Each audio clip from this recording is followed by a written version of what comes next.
Data governance has always been something that I think many of the architects out there do not understand. And so they leave it to the database administrators, or if they're employing data scientists for doing AI stuff, the data scientists to implement governance. And that's not necessarily a best practice that's out there. So data governance should be systemic to the architecture. Therefore, the cloud architects need to pay attention to it.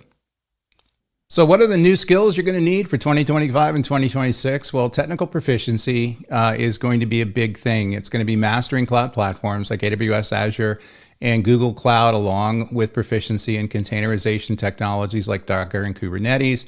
And that's going to be essential. I'm not saying in any stretch of the imagination that you get certified in every one of those technologies, because that's going to just get you too much into the weeds.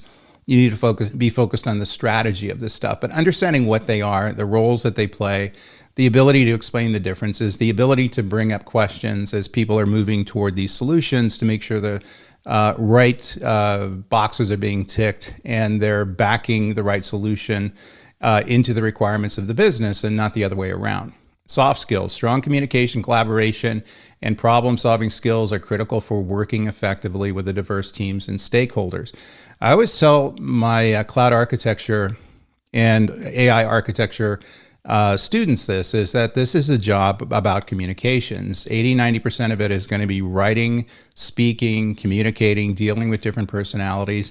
And those are the architects that are going to be successful. If you look at the architects that are making well over $1 million a year, they have those skills above everything else. In fact, I would say they're kind of lagging behind in understanding the technology as much, but I don't think that's important to them. They have people who work for them who are able to deal with the technology.